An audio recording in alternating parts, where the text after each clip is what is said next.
അസ്സലാമു അലൈക്കും വറഹ്മത്തുള്ളാഹി തആല വബറകാതുഹു. പുറത്തു നിന്ന് എന്തോ ഒരു ശബ്ദം കേൾക്കുന്നുണ്ട്. എന്താ റബ്ബേ അവിടെ ഒരു ശബ്ദം? റാഹിലയുടെ നാത്തൂൻ വെറുതെ സിറ്റ് ഔട്ടിലേക്ക് ഇറങ്ങി നിന്ന് നോക്കി. എന്താ അവിടെ ഒരു ഒച്ചപ്പാട്? വീടിന്റെ പുറത്തു നിന്നാണല്ലോ. എന്നാൽ അതിനിടക്ക് ആട്ടിൻകുട്ടികളുടെ ശബ്ദവും കേൾക്കുന്നുണ്ട്. എന്താ ആടുകൾ കരയണത്? ഇന്നിപ്പോ രാത്രി ഇപ്പം എന്താ ആടുകൾ കരയാൻ കാരണം? അവളുടെ നാത്തൂൻ പതുക്കെ റൂമിന്റെ ജനാല തുറക്കാതെ തന്നെ ആ ഗ്ലാസ്സിനുള്ളിലൂടെ നോക്കി. കാരണം പറയാൻ പറ്റൂല, ഇപ്പോഴത്തെ കാലാണ്. അതായത് പുറത്ത് വെള്ളം തിരിച്ചിടുക, അല്ലെങ്കിൽ എന്തെങ്കിലും ഒച്ചപ്പാടുണ്ടാക്കുക. അങ്ങനെ വാതിലൊക്കെ തുറന്ന് പുറത്തേക്ക് നോക്കുമ്പോൾ അവർ മുളകുപൊടി വിതറിയിട്ട് കഴുത്തിലുള്ള മാല പൊട്ടിച്ച് കൊണ്ടുപോവുക. അങ്ങനത്തെ പല പരിപാടികളുണ്ട്. റബ്ബേ, എൻ്റെ കഴുത്തിൽ മാലയൊന്നുമില്ല, എന്നാലും മനുഷ്യനെ കൊല്ലാനും മടിക്കാത്ത കാലാണ്. അതുകൊണ്ട് തന്നെ പുറത്തേക്ക് ഞാൻ ഇറങ്ങണില്ല. എന്തായാലും ഒച്ചപ്പാട് എന്തായാലും വേണ്ടില്ല. എന്തൊക്കെയാവോ പഠിച്ചോനെ. അവൾ ജനലിലൂടെ നോക്കിയപ്പോൾ ആട്ടിൻകൂടിൻ്റെ ഭാഗത്ത് ചെറിയൊരു വെളിച്ചം കാണുന്നു. എന്താ റബ്ബേ ഇത്? ഒരു ഫോണിന്റെ വെളിച്ചം പോലെ. എന്താ അവിടെ മണ്ണൊക്കെ നീക്കി വെച്ചേക്കണല്ലോ? എന്താ റബ്ബേ അത്? പഠിച്ചോനെ, എന്തൊക്കെയാണ് ഇവിടെ നടക്കണത്? റഹ്മാനെ, എനിക്ക് പേടിയാണ്. എനിക്കാണെങ്കിൽ മക്കളൊന്നും ഇല്ലായിട്ട് പറയാൻ ഒരാളില്ല. എൻ്റെ ഹസ്ബൻഡാണെങ്കിൽ വന്നിട്ടുമില്ല. പുറത്തുനിന്ന് എന്തൊക്കെയോ ഒരു ഒച്ചപ്പാടും ബഹളവും കേൾക്കുന്നുണ്ട്. സമയം 9 മണി കഴിഞ്ഞിട്ടുണ്ട്. ഇദ്ദേഹം ഇതുവരെ എത്തിയിട്ടില്ലല്ലോ റബ്ബേ. പഠിച്ചോനെ, എനിക്കറിയുന്നില്ല. പെട്ടെന്നാണ് അവൾ ആ ഒരു കാഴ്ച കണ്ടത്. അതെ, റാഹിലയുടെ ഒരു നിഴൽ. ഒരു പെണ്ണാണെന്ന് ശരിക്ക് ഉറപ്പായപ്പോൾ പെട്ടെന്ന് മനസ്സിലായി, അതാ റാഹില. എന്തോ ഒരു പൊതി എടുത്തുകൊണ്ടാണല്ലോ റബ്ബേ അവൾ പോകുന്നത്. എന്താണത്? അവൾക്ക് ഭയം തോന്നി. പഠിച്ചോനെ, എനിക്കറിയണില്ല എന്താന്ന്. കാരണം പല രീതിയിലും പല ആളുകളും പലതും ചെയ്യും. പഠിച്ചോനെ, എന്തിനായിരിക്കും റബ്ബേ? എനിക്ക് പേടിയാവുന്നു. അവൾ അതാ അവളുടെ വീടിൻ്റെ ആ ഭാഗത്തേക്ക് ആ ഒരു പൊതിയുമായി ഒരു ശീലയിൽ കെട്ടിയ രീതിയിലായിരുന്നു അതുമായിട്ട് അവൾ പോകുന്നത് കണ്ടു. പഠിച്ചോനെ, എന്താ? അവൾ അടുക്കള ഭാഗത്ത് പതുക്കെ ഒന്ന് ലൈറ്റ് ഇടാതെ ഇറങ്ങി നോക്കി. അതെ, അടുക്കള ഭാഗത്തിന്റെ സൈഡിലുള്ള ആ ഒരു ആടിൻകൂട്ടിന്റെ താഴത്തായിട്ട് മണ്ണാകെ കിളച്ചു മറിച്ച് വെച്ചിട്ടുണ്ട്. എന്തായിരിക്കും അത്? വേണ്ട റബ്ബേ, എന്തെങ്കിലും കുഴിച്ചിടാൻ കൊടുന്നതോ അത് മാന്തി കൊണ്ടുപോകും. ആർക്കറിയാം, പേടിയെഴുറ്റങ്ങളുടെ കൂടെ ജീവിക്കാൻ. സത്യം പറഞ്ഞാൽ റാഹിലയുടെ നാത്തൂൻ അതൊരു പക്ഷേ അവൾ കണ്ടിരുന്നെങ്കിൽ വെച്ചക്കൂല, ഉറപ്പുണ്ട്. എന്താ താത്ത അങ്ങോട്ട് നോക്കിക്കണേ? ഞാൻ ഇവിടെ എന്തെങ്കിലും ചെയ്യണേ നോക്കിക്കണോ? നിങ്ങളെ പണി ഒരുപാട് അനുഭവിച്ചാണ്, ഒരുപാട് ഒത്തിരി കഷ്ടപ്പെട്ടതാണ്. പക്ഷേ എന്ത് ചെയ്യാം, നിവൃത്തി കൂടുകൊണ്ട് ഇവിടെ തന്നെ അങ്ങ് നിൽക്കുകയാണ് വാടകയ്ക്ക് വേണ്ടി. പഠിച്ചോനെ, എന്തായിരിക്കും ഓള് ചെയ്തത്? പഠിച്ചോനെ, എനിക്ക് സമാധാനമില്ലല്ലോ. എന്നെ ഇവിടുന്ന് പായിപ്പിക്കാനായിരിക്കും. അവൾ സങ്കടപ്പെട്ടു. അല്ലെങ്കിലും ഇക്കയോട് പറഞ്ഞു കൊടുക്കും. എന്തിനാണ് ആ മച്ചി പെണ്ണിനെ വെച്ചുകൊണ്ടിരിക്കണേ? ആ തടിച്ചി പെണ്ണിനെ ഓളോണ്ട് ഒഴിവാക്കിക്കൂടെ? കാക്ക, നിങ്ങൾക്ക് വേറെ പെണ്ണ് കെട്ടിക്കൂടെ? നിങ്ങളിപ്പോൾ വേറെ പെണ്ണ് കെട്ടിക്കണേ നിങ്ങൾക്ക് എത്ര കുട്ടികളുണ്ടാവുമായിരുന്നു? ആ ഒരു മച്ചി പെണ്ണിനെ ഇങ്ങനെ വെച്ചുകൊണ്ട് നിന്നുള്ളാണ്ട് ഒഴിവാക്കിക്കൂടെ? പലവട്ടം അത് പറഞ്ഞു. പക്ഷെ എന്താണെന്നറിയില്ല, അവരുടെ ഇക്കാക്കാക്ക് അതിനുള്ള മനസ്സ് വന്നിട്ടില്ല. ആ ഒരു തണൽ മാത്രമേ എനിക്കുള്ളൂ, വേറെ ആരും എനിക്കില്ല. ഉമ്മയും പെങ്ങന്മാരും എപ്പോഴും പറയും, എന്തിനാടാ ഓളെ വെച്ചുകൊണ്ട് നിൽക്കണത്? എനിക്ക് വേറെ പെണ്ണിട്ടിക്കണമെങ്കിൽ എത്ര കുട്ടികളുണ്ടാവുമായിരുന്നു? ഒരു കൂട്ടത്തേക്ക് കൊണ്ടുപോകാനും പറ്റൂല. ഒരു കഥ തടിച്ച് ബോറയിക്കണ് തന്നെയുള്ള ആ ഒരു കുറ്റപ്പെടുത്തലുകൾ. എന്നാലും ഉമ്മ ഇടയ്ക്ക് അടിച്ചുവാരി തുടക്കാനും പാത്രം കഴുകാനും എന്നെ വിളിക്കും. എന്നാൽ ഞാൻ ഇവിടുത്തെ പണിയെല്ലാം കഴിച്ചിട്ട് ഉമ്മയും പോയി സഹായിച്ചു കൊടുക്കും. പക്ഷേ അതിൻ്റെ ഒരു നന്ദി പോലും ഇല്ല. ഇടയ്ക്ക് വിളിക്കും, ഇവിടെ വന്നൊന്ന് അടിച്ചുവാരി തുടച്ചാട്ടിക്ക. റാഹിലാക്ക് സുഖമില്ല, ഇവിടെ ഒന്ന് പാത്രം മോറിക്കാട്ടിക്ക. റാഹിലാക്ക് സുഖമില്ല. എന്തൊക്കെ തന്നെയായാലും പോകും, ഒരാളെയും വിഷമിപ്പിക്കാതെ. പഠിച്ചവനെ, എത്ര ജോലി ചെയ്തിട്ടും പണിയെടുത്തിട്ടും ഒന്നും കുറയില്ല.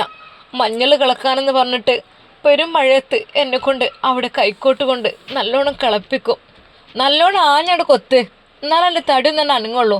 എവിടെ എത്ര പണിയെടുത്തിട്ടും എൻ്റെ തടിക്ക് ഒരു കുറവുമില്ല. എന്തിപ്പോൾ ഞാൻ ചെയ്യുക? പടച്ചോൻ തന്നല്ലേ, അല്ലാതെ ഒരിക്കലും. അവൾ എല്ലുമുറി പണിതിട്ടും അവൾക്ക് ഒന്നും സംഭവിച്ചില്ല. അതുപോലെ തന്നെ തടി കൂടി വരിക എന്നല്ലാതെ. എന്നാൽ ഈ ഒരു സമയം അതെല്ലാം അവൾ ഓർത്തു. റബ്ബേ, എന്തായിരിക്കും റാഹില ചെയ്യുന്നത്? റാഹിലയുടെ കുഞ്ഞിനെ തൊടാനും പോലും സമ്മതിക്കില്ല. എനിക്കിഷ്ടമാണ് കുട്ടികളെ. ഞാൻ വിചാരിക്കും ആ കുട്ടീനെ ഒന്ന് എനിക്ക് തൊടാൻ സമ്മതിച്ചിരുന്നെങ്കിൽ എന്നൊക്കെ. പക്ഷെ സമ്മതിക്കൂല. എൻ്റെ കുട്ടീനെ മച്ചികൾ തൊടാൻ പാടില്ല. മച്ചികൾ കുട്ടികളെ തൊട്ടാൽ കുട്ടികൾക്ക് കേടാണ്. അതുകൊണ്ട് ദയവാജിൻ്റെ കുട്ടീനെ തൊടരുത്. നാത്തൂൻ്റെ ആ ഒരു വാക്കുകൾ മനസ്സിന് വളരെയധികം വിഷമിപ്പിക്കുന്ന ഒന്നായിരുന്നു. വേദനയോടെ അവൾ അതെല്ലാം ഓർത്തു.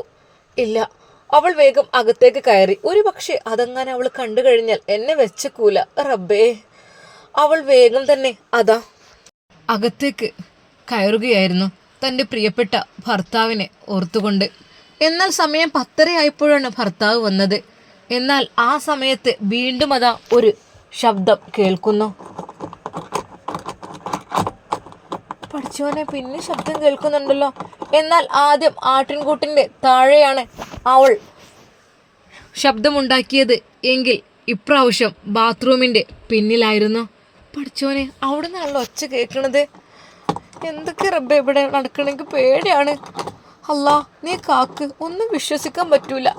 അതോ ഇനി വേറെ കള്ളന്മാരാരെങ്കിലും ആണോ? എനിക്കറിയുന്നില്ല. എവിടേക്ക് എന്തൊക്കെയാവും റബ്ബേ, സമാധാനമില്ല. നേരം 11 മണിയേക്കണ് ഭർത്താവ് വന്നപ്പോൾ. എടീ വാതിൽ തുറക്ക്. ഇക്ക കുറെ വിളിച്ചോ? കുറെ വിളിച്ചു. എന്താ പോത്ത് പോലെ കിടന്ന് ഉറങ്ങായിരിക്കുമല്ലേ?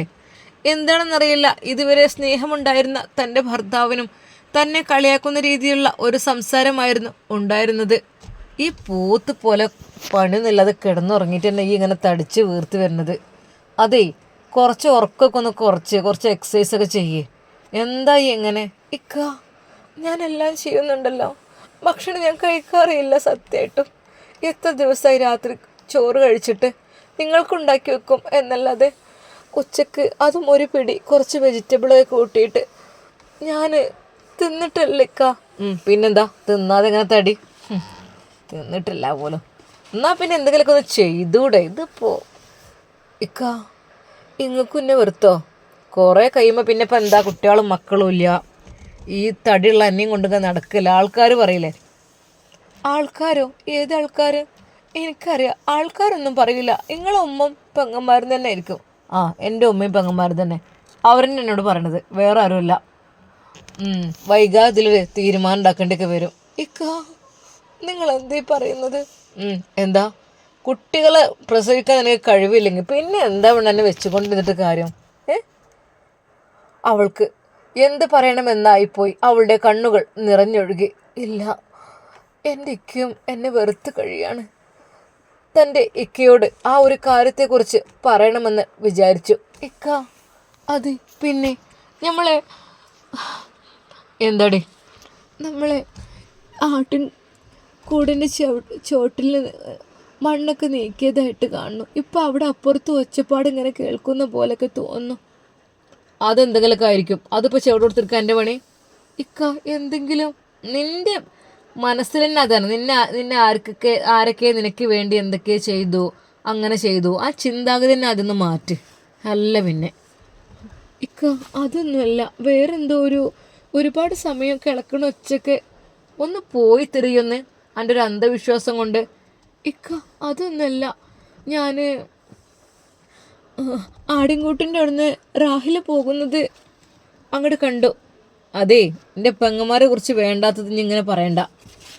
അതുവരേക്കും എപ്പോഴും തൻ്റെ പ്രിയപ്പെട്ട ഭർത്താവ്, ഭാര്യ, നല്ല ബന്ധത്തിൽ തന്നെയായിരുന്നു എൻ്റെ ഭർത്താവ്. പക്ഷേ ഇപ്പോഴിതാ പെങ്ങന്മാരുടെ ഭാഗം കൂടിയിരിക്കുന്നു. മറ്റത് എപ്പോഴും അവർക്കെതിരെ കുറ്റമായിരിക്കും. എന്താന്നാവോ, അറിയുന്നില്ല. ശരിക്കും എന്നോടൊരു വെറുപ്പുള്ള പോലെ. അന്നവൾക്ക് ഉറക്കം കിട്ടുന്നില്ലായിരുന്നു. പഠിച്ചോനെ, എന്തൊക്കെയോ ദുരൂഹ സാഹചര്യങ്ങൾ ഇവിടെ എന്തൊക്കെ നടക്കുന്നുണ്ട് എനിക്കറിയുന്നില്ല. പക്ഷെ ആരൊക്കെ എന്നെയൊക്കെ പൊട്ടത്തിയാക്കുന്ന പോലെയാണ് എനിക്ക് തോന്നുന്നത്. എന്നാൽ ഈ സമയം ഷെറീനയായിരുന്നു അനിയത്തിയോട് അത് വിളിച്ച് പറഞ്ഞത്. ഇടി റാഹില, പിന്നെ നീ അവിടെ വന്നു പറഞ്ഞാൽ നിന്നെ സെർച്ചിങ്ങിന് വരും, പോലീസുകാർ വരാൻ ചാൻസ് ഉണ്ട്. ആ പഴയ ഗോൾഡ് എവിടെയെന്ന് വെച്ച് എവിടെ കുഴിച്ചിട്ട് വെച്ചാൽ മാറ്റി കുഴിച്ചിട്ടടി, പഴയ സ്ഥലത്തുനിന്ന് മാറ്റ്. അവിടെ ഒന്നായിട്ട് വെച്ചല്ലേ, പല സ്ഥലങ്ങളിലായിട്ട് കുഴിച്ചിട്, ഓരോരുത്തർ തന്നെ വെക്കല്ലേ. അത് ശരിക്കും വെറും പുഴത്താണ്. നമുക്ക് കുറേശ്ശെ കുഴിച്ചെടുത്തുകാണ്ട് ഒന്നും പറ്റൂലല്ലോ. മണ്ണ് കിടന്നിട്ട് സ്വർണത്തിന് ഒരു കേടും പറ്റൂല. കുറേശ്ശെ നമുക്ക് ഇങ്ങനെ എടുത്തിട്ടേ വിറ്റ് നമുക്ക് സുഖമായി കഴിയാൻ പെണ്ണേ. പിന്നെ പോലീസുമാർ വന്ന ഒന്നും അറിയാത്ത പോലെ അഭിനയിച്ചോണ്ട് ഒരു ഇതും ചെയ്യണ്ട, മനസ്സിലായല്ലോ? എനിക്ക് പേടിയുണ്ടോ? എനിക്ക് പേടിയൊന്നുമില്ല. എന്താ പേടി? ഓ പേടി. അങ്ങനെ ധൈര്യത്തിൽ നിൽക്കട്ടോ. ആരും ഏത് സമയം വരാൻ ചാൻസ് ഉണ്ട്. അപ്പോൾ നല്ല ധൈര്യത്തിൽ നിൽക്ക്. എന്തായാലും ഇപ്രാവശ്യത്തെ എങ്ങനെയുണ്ട്? 10 പവൻ്റെ ആ ഒരു മാല വിറ്റതുകൊണ്ട് ഇപ്പോൾ നല്ല അടിപൊളിയായിട്ട് നമുക്ക് കഴിയാനായില്ലേ? താത്ത കുറച്ചിനുള്ളിലേക്ക് പേടിയുണ്ടെങ്കിലും കഴിയാനായി കഴിഞ്ഞു. ഇഷ്ടപ്പെട്ട ഭക്ഷണം, വസ്ത്രം, സ്വർണ്ണമാല, അതൊക്കെ. എടി അതിന് എൻ്റെ മാല മൂപ്പരെടുത്തല്ലേ? അതൊക്കെ എങ്ങനെയെങ്കിലും കിട്ടിക്കോളും. പിന്നെ അത് പോയിക്കോട്ടെ, വേറെ ഉണ്ടല്ലോ ഞമ്മക്ക് നാളെ പറ്റുന്നുണ്ടെങ്കിൽ ഒരു ചങ്കേൽസ് പറഞ്ഞ സംഭവം ഉണ്ടല്ലോ, ആ സംഭവം എടുത്തു. അത് മാത്രം അവിടെ കുഴിച്ചിടാതെ എടുത്തിട്ട് വേറൊരു ജ്വല്ലറി പോവാം. എന്തേ താത്ത, ഇനി ഒരാഴ്ച കഴിയട്ടെ. മറ്റേതേ ഇത് ബേജാറാണ്. എനിക്കാണിപ്പോൾ പേടിയൊക്കെ തോന്നുന്നു. നിങ്ങൾക്ക് അവിടെ ഇരുന്നാൽ മതി. ജ്യേഷ്ഠത്തിയും അനിയത്തിയും അത് പ്ലാൻ ചെയ്യുകയാണ്. എന്നാൽ അവരുടെ നാത്തൂൻ, അവൾക്ക് എന്തൊക്കെയോ ഓരോ കാര്യങ്ങൾ തോന്നുന്നുണ്ട്. തൻ്റെ ഭർത്താവിനോട് പറഞ്ഞിട്ട് യാതൊരു മൈൻഡും ഇല്ല. വീണ്ടും പിറ്റേന്ന് രാവിലെ ചായയും കടിയും ഭർത്താവിന് കൊടുക്കുന്ന സമയത്ത്, അതെ ഇക്ക അവിടെയൊക്കെ ഒന്ന് പോയി നോക്കി. ഈ ഒന്ന് പോടി വേണേ, എന്തേ പന്നികൾ വന്ന് മാന്തിനിപ്പോൾ എന്നെ കൊണ്ട് ഇപ്പോൾ ഇതാക്കിപ്പിച്ചണ്. ഇക്ക അത് അങ്ങനെയൊന്നല്ല, എന്തൊക്കെയോ. നീ ഒന്ന് പോയി തരുമോ? നേരെ തറവാട്ടിലേക്ക് അതാ അയാൾ പോകുന്നു. മോനെ. റാഹില, ഉമ്മ ഇവിടെ റാഹിലല്ലേ? ഉണ്ടല്ലോ, ഓൾ ഇവിടെ ഉണ്ടേ. ഉമ്മ സ്നേഹത്തോടെ മകനോട് ചോദിക്കും, നല്ല മോനെ എന്താ എൻ്റെ കഥ? എന്ത് ഇങ്ങനെ കുട്ടികളും മക്കളും ഇല്ല നടക്കുമ്പോൾ കാണുമ്പോൾ നമുക്കൊരു ഇടങ്ങാറും വേദനയാണ്. അല്ല മോനെ, എന്താ എൻ്റെ കഥ? എനിക്ക് ഇങ്ങനെ നടന്നാൽ മതിയോ? കുട്ടികളും മക്കളും ഇല്ല എനിക്ക് എന്താ മങ്ങൾ പറയണത്? എനിക്ക് ഇങ്ങനെ നടക്കണേ ഒരു ഇടങ്ങാറില്ലേ? എനിക്കും ഉണ്ടാവില്ലൊരു കുട്ടികളെ കൊഞ്ചിപ്പിക്കാനൊക്കെ ഒരു പൂതി. ഉമ്മ എന്താ ഉദ്ദേശിക്കണത്? അല്ലേ ഓളൊന്നെങ്കിലും ഒഴിവാക്കുക, അല്ലേ വേറെ കെട്ടുക. രണ്ടാലൊന്നും ചെയ്യാൻ ഞാൻ പറ്റൂലല്ലോ ഉമ്മ. ഇപ്പം ഞാൻ അതിനെക്കുറിച്ചൊന്നും ചിന്തിക്കണില്ല. അല്ല ഇജ്ജ് പോവല്ലേ? പോവുകയാണോ? ഞാൻ പോട്ടെ. അത് കേട്ടപ്പോൾ നേരെ അവൻ വീട്ടിലേക്ക് തന്നെ വന്നു. സിറ്റ് ഔട്ടിൽ പുറത്തേക്ക് നോക്കി വെറുതെ ഇരുന്നു. ഇക്ക ഇന്ന് ഡ്യൂട്ടിക്ക് പോണില്ലേ? ഡ്യൂട്ടിക്കോ? എന്തപ്പോൾ എന്നും പോയിട്ട് ആർക്കപ്പം ഈ നയിച്ചുണ്ടാക്കണേ? ഞാൻ ഇടങ്ങാറായി. അനക്കൊരുത്തിക്ക് തിന്നാൻ തന്നെ അല്ലേ ഇജൊരുത്തി ഞാൻ കൊണ്ടുവന്നൊക്കെ തിന്ന് കൂട്ടുക എന്നല്ലാതെ എനിക്കിപ്പോൾ ഒരു കുട്ടികളും മക്കളൊന്നും ഇല്ലല്ലോ. ആർക്ക് വേണ്ടി ഞാൻ ഈ പണിക്കൊന്നും പോണേ ഇല്ല.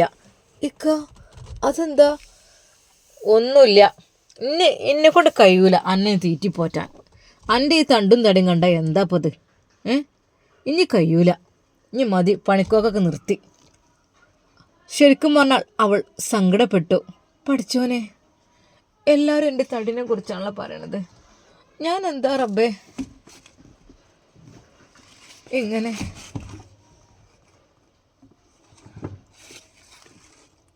റബ്ബേ എനിക്ക്. അവൾ സങ്കടത്തോടെ കരയുകയായിരുന്നു. പക്ഷേ എന്തൊക്കെയോ അവർ തമ്മിൽ തന്നെ എന്തൊക്കെയോ ഉണ്ടോ. വീട്ടിൽ പോയി വന്നതിന് ശേഷമാണോ ഇങ്ങനെ അറിയുന്നില്ല. ഇനി എന്തെങ്കിലും ഉമ്മയും പെങ്ങന്മാരും പറഞ്ഞു കൊടുത്തിക്കണോ അതും അറിയില്ല. കുറച്ചു കഴിഞ്ഞപ്പോൾ അയാളൊന്നും മിണ്ടാതെ ഇറങ്ങി പോവുകയും ചെയ്തു. അവൾക്ക് വിഷമായി. റബ്ബേ, ആകെയുള്ളൊരു തണൽ എൻ്റെ ഭർത്താവ് മാത്രമാണ്. റഹ്മാനെ, അദ്ദേഹം എന്നോട് പിണങ്ങിക്കഴിഞ്ഞാൽ പിന്നെ എനിക്ക് ആരുമില്ല. അല്ലാ പഠിച്ചവനെ, എൻ്റെ ജീവിതം പിന്നെ ആർക്ക് വേണ്ടി? എനിക്കറിയുന്നില്ല റബ്ബേ. എൻ്റെ തടിയെന്ന് വെച്ചാൽ എനിക്ക് പഠിച്ചോൻ തന്നതല്ലേ, ഞാനായിട്ടുണ്ടാക്കിയതല്ലല്ലോ. അല്ലാ നീ കാക്ക്. എന്നാൽ ഈ സമയം തൻ്റെ പ്രിയപ്പെട്ട ഉമ്മ മറ്റന്നാളെ വരികയാണ്. ഷമ്മാസിൻ്റെ മനസ്സിൽ ബേജാറ് കൂടിക്കൂടി വന്നു. നുസീബ് ചോദിച്ചു. അല്ല, എന്തിക്ക നിങ്ങൾക്ക് ഇത്ര വിഷമം? നിങ്ങൾക്ക് എന്താ ഇത്ര വിഷമം? ഉമ്മ വരുമ്പോൾ സന്തോഷിക്കല്ലേ വേണ്ടത്? ഞാനൊക്കെ എത്ര ഹാപ്പിയാണെന്നറിയോ. ഓ, ഉമ്മ വരികയാണ് മറ്റന്നാളെന്ന് പറയുമ്പോൾ മനസ്സിക്ക് വല്ലാത്തൊരു സന്തോഷമാണ്. സത്യമായിട്ടും നുസി, ഒക്കെ ശരിയാണ് പെണ്ണേ. എൻ്റെ ഉമ്മ വരുന്നത് എനിക്ക് സന്തോഷമില്ലാതെ ദുഃഖം ഉണ്ടാവില്ലല്ലോ. എൻ്റെ ഉമ്മയല്ലേ. അതിന് മോളെ നമ്മുടെ സിറ്റുവേഷൻ ഒന്ന് ആലോചിച്ച് നോക്കിയേ. ഇക്ക, ഞാൻ പറഞ്ഞല്ലോ, ഉമ്മയോട് എന്ത് പറഞ്ഞാലും ഉമ്മ അത് സമ്മതിച്ചോളും. ഉമ്മ പാവല്ലേ, ഉമ്മ അത്രക്കാരിയൊന്നുമല്ല മോളെ. എൻ്റെ ഉമ്മ പള്ളി ഉണ്ടാക്കാൻ വേണ്ടി വെച്ചതായിരിക്കും. അത് എന്നോട് പറഞ്ഞതായിരുന്നു. ഖജനാവിലുണ്ടല്ലോ ഇഷ്ടം പോലെ പള്ളി ഉണ്ടാക്കാനുള്ളത് മോനെ. പക്ഷേ അതെല്ലാം എടുത്ത് കൊണ്ടുപോയിക്കാണ് എൻ്റെ പെണ്ണെ. എത്ര രൂപയുടെ സ്വത്തുണ്ടാവുമെന്ന് എനിക്കൊരു കണക്കും കഴിയൂല. അതെൻ്റെ ഉമ്മ പള്ളി ഉണ്ടാക്കുവാൻ വേണ്ടിയിട്ട് ഉമ്മ പറഞ്ഞ ആ ഒരു മാർബിൾ പള്ളി, വെള്ള മാർബിളിൽ പതിച്ച ആ ഒരു പള്ളി, മോനെ നമുക്ക് താജ്മഹൽ പോലത്തെ ഒരു പള്ളി ഉണ്ടാക്കണം. എന്തൊക്കെ ഉമ്മ ആഗ്രഹിച്ചിരുന്നു. അള്ളാൻ്റെ വീട് മനോഹരമാക്കണ്ടേ മോനെ. മനോഹരമായൊരു വീട്, അള്ളാവിനൊരു വീട്, അത് പണിയണം നമുക്ക്. അപ്പോഴെല്ലാം ഷമ്മാസ് ചിരിച്ചുകൊണ്ട് പറയുമായിരുന്നു, അത് ഉമ്മ ആയിഷ മസ്ജിദ് അല്ലേ മോനെ. ഇൻഷാ അല്ലാ ഉമ്മാൻ്റെ അടുത്ത ആഗ്രഹം അതാണ് കേട്ടോ. ഉമ്മ പറയുന്ന ആ ഒരു കാര്യങ്ങൾ അവൻ്റെ ചെവിയിൽ തുളച്ചു കയറിക്കൊണ്ടിരുന്നു. യാ അല്ലാ, പഠിച്ചവൻ എന്നെക്കൊണ്ട് കഴിയണില്ലല്ലോ. ഒരു പക്ഷേ എൻ്റെ കൈകളിലുള്ള സമ്പാദ്യം വിറ്റ് കഴിഞ്ഞാലും എൻ്റെ മൊബൈൽ ഫോൺ കൊടുത്തു കഴിഞ്ഞാലും എനിക്ക് ആ ഒരു സ്വർണ്ണാഭരണങ്ങൾ തിരിച്ചു കിട്ടാൻ ഒരിക്കലും വഴിയില്ല. എന്തൊക്കെ തന്നെയാലും ഞാൻ എൻ്റെ ഷോപ്പ് കൊടുക്കും. എൻ്റേതെന്ന് സ്വന്തമായിട്ടെന്ന് പറയാനുള്ള മുതൽ, അതായത് ഉപ്പയുടെ അവകാശത്തിലുള്ള ഉണ്ട്. പക്ഷെ അതല്ലാതെ എൻ്റെ സ്വന്തം എന്ന് പറയാൻ എനിക്ക് 2 ഷോപ്പാണല്ലോ ഉള്ളത്. അത് രണ്ടും കൊടുത്താലും എൻ്റെ ഉമ്മയുടെ സ്വർണ്ണാഭരണങ്ങൾ തിരിച്ചു കിട്ടുമെങ്കിൽ റബ്ബേ ഞാനത് കൊടുക്കാൻ തയ്യാറാണ്. എങ്കിൽ പോലും എൻ്റെ ഉമ്മ വിഷമിക്കരുത്. ഇക്ക, എന്ത് നിങ്ങളെ ആലോചിക്കണത്? നുസി, എൻ്റെ ഉമ്മയുടെ സ്വർണ്ണാഭരണങ്ങളൊക്കെ തിരിച്ചു കിട്ടണം. അതല്ലെങ്കിൽ ഏകദേശം ആ തൂക്കത്തോളം വരുന്നത് എനിക്ക് കുറച്ച് വാങ്ങി വെച്ച് മതിയാവും. പഠിച്ചോനെ, അത് എത്ര ഉണ്ടാവും ഇക്ക? അതിപ്പോൾ 1 കിലോനാണെങ്കിലും 2 കിലോനാണെങ്കിലും ശരി. അത്യാവശ്യം എനിക്ക് എൻ്റെ ബാങ്ക് ബാലൻസും അതെല്ലാം കൊടുത്തും എൻ്റെ 2 ഷോപ്പ് കൊടുത്തിട്ടും ഞാനത് വാങ്ങും. പഴയ രീതിയിലുള്ള ആഭരണങ്ങളെ മോഡൽ ഉണ്ടാക്കാൻ പറഞ്ഞിട്ട് ഞാൻ ആ പെട്ടിയിൽ ഫില്ല് ചെയ്യും. നുസൈബ, 2 ദിവസമുള്ളൂ എനിക്ക്. ഞാൻ എന്താ ചെയ്യുക? ഇക്ക, നിങ്ങൾ വിഷമിക്കില്ലേ? അതൊക്കെ ഇപ്പോൾ അതിനൊക്കെ ചിന്തിക്കാൻ മാത്രമായോ? ഷോപ്പൊക്കെ കൊടുത്തു കഴിഞ്ഞാൽ നമുക്ക് പിന്നെ എന്താ ഉണ്ടാവുക? എടി, ഞാൻ ജോലിക്ക് പോകും, മലേഷ്യയിലേക്ക് പോകും. ഞാൻ അവിടെ പോയി ജോലിക്ക് ചെയ്ത് ഒന്ന് സെറ്റാകും. ഇക്ക, നിങ്ങൾ പോവുകയാണോ? ആടി, അല്ലാതെ വഴിയില്ല മോളെ. എനിക്ക് ഉമ്മയുടെ സ്വത്ത് തിരിച്ചു നൽകണം. അതിന് ഞാൻ അവകാശിയാണ്. അതല്ല എങ്കിൽ ഞാനൊരു കുറ്റക്കാരനായിരിക്കും. ഇക്ക, അത് പോലീസിൽ ഏൽപ്പിക്കാൻ പറഞ്ഞിട്ട് ആയിട്ടില്ല. എൻ്റെ ഉമ്മ എങ്ങാനും വന്ന് സമയത്ത് വീട്ടിലേക്ക് പോലീസ് വരുന്ന സമയം എവിടെ നിന്നാണ് സ്വർണ്ണാഭരണം നഷ്ടപ്പെട്ടതെന്ന് ചോദിച്ച് അവർ ആ തെളിവൊക്കെ കാണിക്കാൻ വേണ്ടി വരുമ്പോൾ എൻ്റെ ഉമ്മ അത് കണ്ടാൽ ഹൃദയം പൊട്ടി എന്തെങ്കിലും ആയിപ്പോവും മോൻ. നുസി, അത്രക്കുണ്ടല്ലോ, അതുകൊണ്ടാണ്. ഇക്ക, സാരല്ല, നമ്മളിതുവരെ അൽഹംദുലില്ലാ സുഖത്തോടെ ജീവിച്ചില്ലേ. ഇനി ആ ഒരു സ്വർണ്ണാഭരണങ്ങൾ അത് കിട്ടുന്നില്ലെങ്കിൽ ആ ഒരു തൂക്കത്തിനുള്ളത് വാങ്ങി ഉമ്മയുടെ സ്വർണ്ണാഭരണ പെട്ടിയിൽ വെക്കാനാണ് നിങ്ങളുടെ ഉദ്ദേശമെങ്കിൽ അതിനും ഞാൻ തയ്യാറാണ്. ഒരിക്കൽ പോലും വേണ്ടെന്ന് ഞാൻ പറയുന്നില്ല. നമുക്കുള്ളത് മതി, ഉള്ളത് കൊണ്ട് ജീവിക്കാം. കാരണം ഞാനെന്ന് വെച്ചാൽ വളരെയധികം ദാരിദ്ര്യത്തിൽ ജീവിച്ച പെണ്ണാണ്. ഇപ്പോഴല്ലേ ഞാനിങ്ങനെ ഇവിടെ എത്ര സുഖത്തിൽ ജീവിക്കുന്നത്. ഞങ്ങൾക്ക് ഒന്നും ഉണ്ടായിരുന്നില്ലല്ലോ, കാറുണ്ടായിരുന്നില്ല, ഒന്നുമില്ല, വണ്ടിയൊന്നുമില്ലല്ലോ. ഇപ്പോഴും അങ്ങനെ തന്നെ. എന്തിന് ഒരു മോട്ടർ വരെ ഉണ്ടായിരുന്നില്ല. ഞാൻ പഠിക്കാൻ പോകുമ്പോഴെല്ലാം കിണറിൽ നിന്ന് വെള്ളം വലിച്ചാണ് ഞാൻ കുളിക്കുവാനും അലക്കുവാനൊക്കെ എടുത്തിരുന്നത്, വീട്ടാവശ്യങ്ങൾക്കും. പിന്നീടല്ല ഇപ്പോഴല്ല അതൊക്കെ കിട്ടിയത്. എന്താ ചെയ്യുക, അതൊന്നും വിഷയമല്ല. നുസി, നമ്മുടെ കാറ് വിറ്റാൽ തന്നെ ഇപ്പോൾ ഏറി വന്നാലൊരു 10-15 ലക്ഷം കിട്ടും. എനിക്കറിയില്ല, കുറച്ച് ഓൾഡായില്ലേ. സ്റ്റാർട്ടിങ്ങൊക്കെ 25-30 എന്നുള്ള രീതിയിലൊക്കെ കിട്ടുമായിരിക്കും. ഇപ്പോൾ ഓൾഡായപ്പോൾ ഞാൻ എക്സ്ചേഞ്ച് ചെയ്യണം എന്നൊക്കെ വിചാരിച്ച് നിൽക്കുകയായിരുന്നു. എന്ത് ഞാൻ ചെയ്യാം, എൻ്റെ വണ്ടി കൊടുത്താൽ പോലും ഉമ്മയുടെ ഒരിക്കലുമില്ല. ഇക്ക, നിങ്ങൾ നിങ്ങളുടെ മുതലൊക്കെ വിറ്റിട്ട് ഉമ്മയെ സന്തോഷിപ്പിക്കാനാണോ ഒരുങ്ങണത്? അങ്ങനെയാണെങ്കിൽ പഠിച്ചോ നിങ്ങൾ വെറുതെ വിടൂല. എന്ന് വെച്ചാൽ അങ്ങനെയല്ല, പഠിച്ചോ നിങ്ങൾക്ക് എന്തെങ്കിലും അതിൻ്റേതായിട്ടുള്ള പ്രതിഫലം നൽകും. കാരണം നിങ്ങൾക്ക് നുസി അതെന്നടി, എനിക്ക് എൻ്റെ ഉമ്മാക്ക് നഷ്ടപ്പെട്ട സ്വർണ്ണാഭരണങ്ങളെ എൻ്റെ 2 ഷോപ്പുകൾ കൊടുത്തിട്ടും എൻ്റെ കാറ് കൊടുത്തിട്ടും വാങ്ങണം.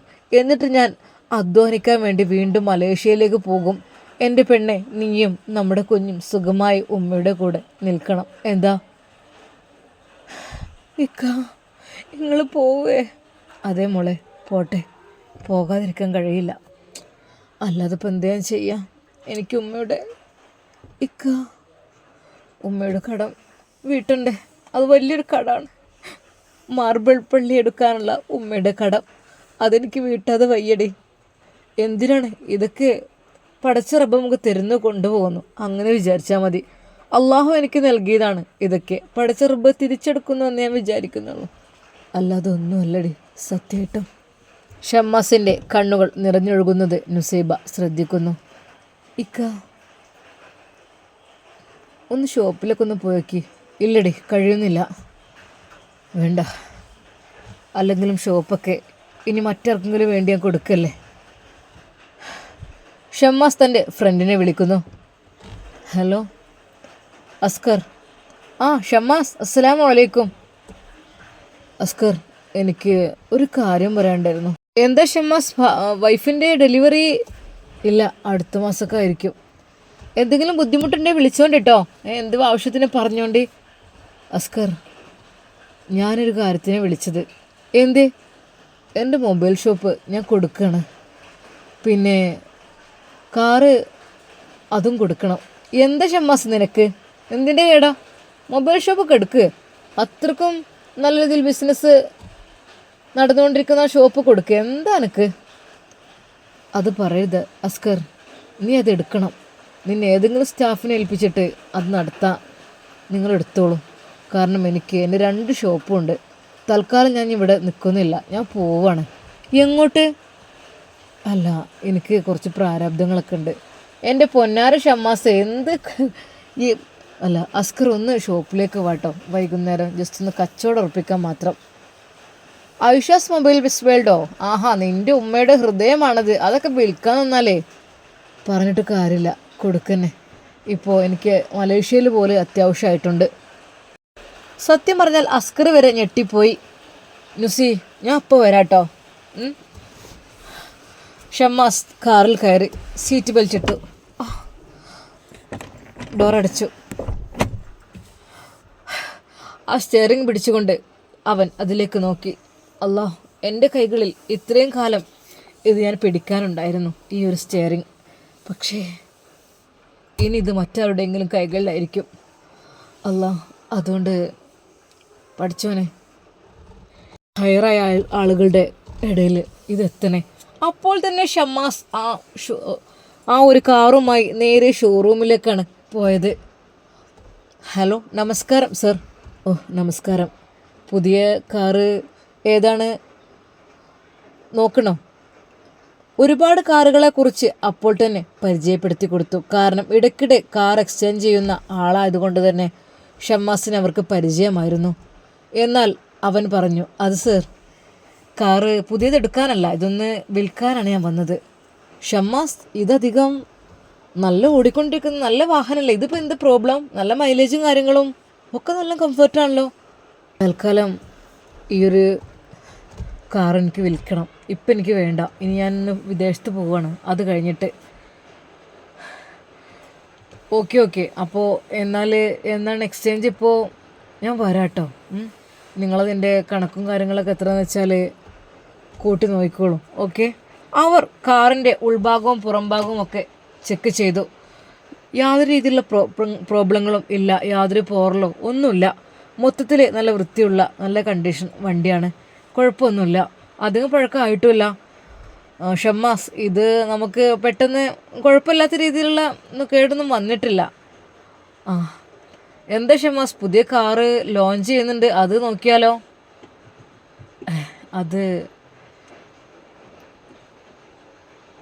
അതിപ്പോൾ വേണ്ട, ഞാൻ സത്യം പറഞ്ഞാൽ ആ വാഹനവും കൊടുക്കുന്നു എന്നുള്ള കാര്യത്തിൽ ഷമ്മാസിന് നല്ല ടെൻഷൻ ഉണ്ടായിരുന്നു.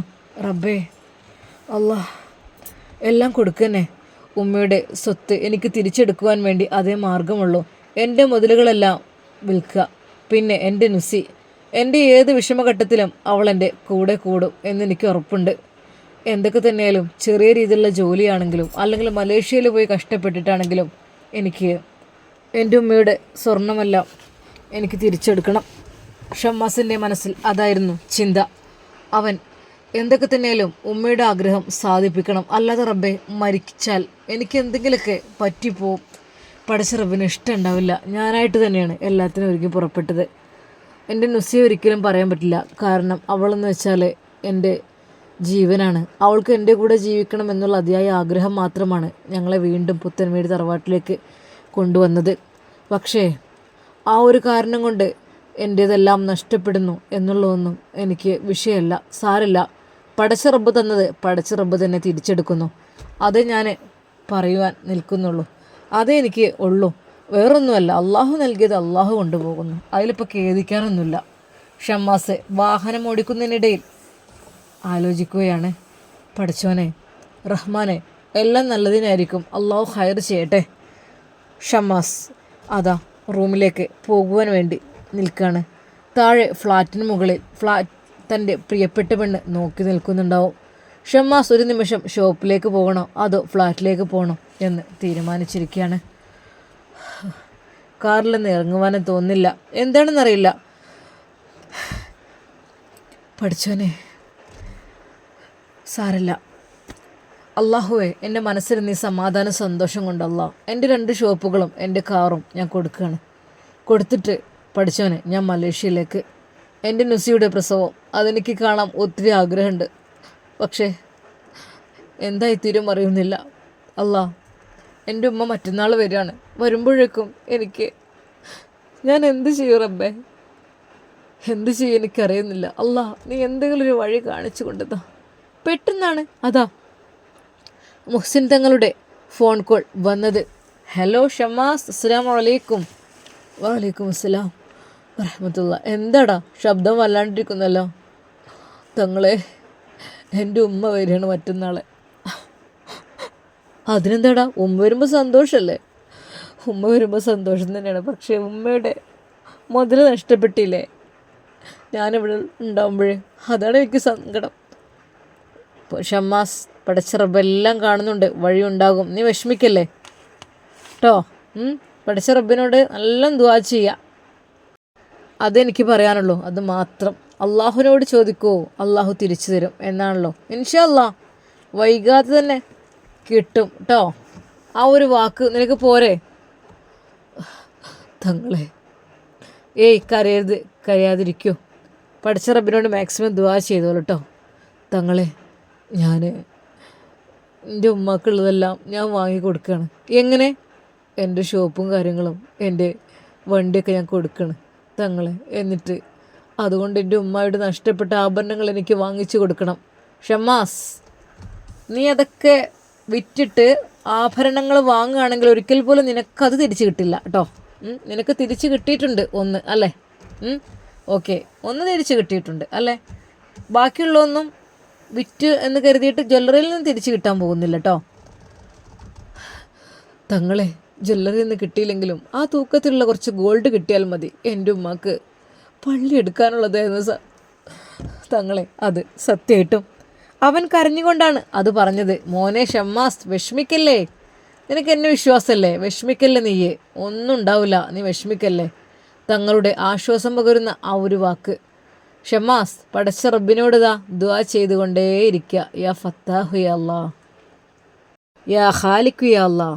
ഖാലിഖ് യാ അല്ലാ എന്ന് പറഞ്ഞാൽ എന്താ? സൃഷ്ടാവേ. അള്ളാഹു സൃഷ്ടിച്ച എന്തൊക്കെ സംഭവിച്ചാലും പടച്ച റബ്ബിനറിയാം. യാ ഖാലിഖ് യാ അല്ലാ നിരന്തരം ചൊല്ലിക്കോ. ഇൻഷാ അല്ലാ. ഫത്താഹു യാ അല്ലാ, വിജയം നൽകുന്നവനെ. അത് നിൻ്റെ ജീവിതത്തിൽ ഉപകാരപ്പെടും ഇൻഷാ അല്ലാ. ഓക്കേടാ, എന്നാൽ ശരി. അല്ല, വൈഫിൻ്റെ സ്ഥിതി? അൽഹംദുലില്ലാ, കുഴപ്പമൊന്നുമില്ല. ഇൻഷാ അല്ലാ ഒക്കെ റാഹത്തായി നടക്കും കേട്ടോ. ഓക്കെ, അസ്സലാമു അലൈക്കും. ഷമ്മാസ് കണ്ണുകൾ തുടച്ചു. പഠിച്ചോനെ, ഇത് സ്വപ്നമല്ലല്ലോ, എൻ്റെ ജീവിതമാണല്ലോ ഇത്. എൻ്റെ ഉമ്മ വരുമ്പോൾ ഞാൻ എന്ത് പറയും? എനിക്കറിയുന്നില്ല അല്ലാ.